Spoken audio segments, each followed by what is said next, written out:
उपमुख्यमंत्री सुनेत्रा पवारांची माळेगाव सहकारी साखर कारखान्याच्या अध्यक्षपदी बिनविरोध निवड। अजित पवारांच्या जागेवर सुनेत्रा पवार ब वर्ग गटातनं संचालक पदावर। रायगड जिल्हा परिषदेच्या सत्ता स्थापनेच्या वादावर अखेर पडदा। अध्यक्षपदी भाजपचे मंगेश वाकडीकर तर उपाध्यक्षपदी राष्ट्रवादीचे मधुकर पाटील यांची निवड। गटनेतेपदी राष्ट्रवादीच्या संतोष बैलमार यांची निवड।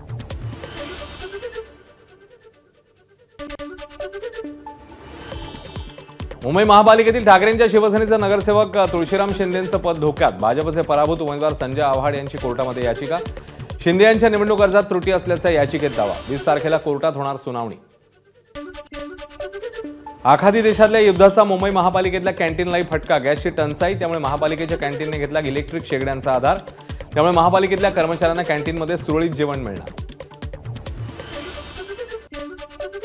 राज्यामध्ये तापमानामध्ये वाढ। अकोल्यातल्या तापमानाचा पारा 41 अंशांवर, विदर्भातल्या अनेक जिल्ह्यांचा पारा जवळपास 40 अंशांवर, पुण्याचा पाराही 39च्या घरात। त्यामुळे घराबाहेर पडताना काळजी घेण्याचं आवाहन।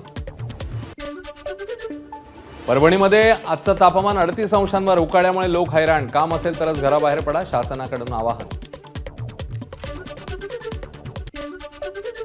पुण्याच्या वाघोलीतल्या जगताप वस्ती रोडलगत रेडियन्स किचन अँड फर्निचर्सला आग। आगीवर नियंत्रण मिळवण्यासाठी 4 अग्निशमनच्या गाड्या दाखल। नियंत्रण मिळवण्याचे प्रयत्न सुरू। चिपळूणमध्ये वाशिष्ठी नदीवर 80,000 घनमीटर गाळ उपसा। जलसंपदा विभागाच्या गाळ उपसा मोहिमेला यश। चिपळूण शहराला पूरमुक्त करण्याच्या दृष्टीने गाळ उपसा मोहीम।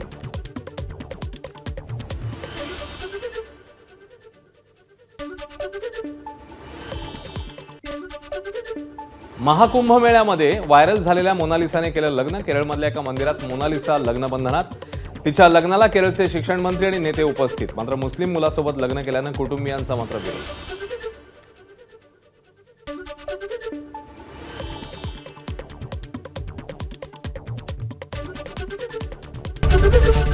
एबीपी माझा, उघडा डोळे बघा नीट।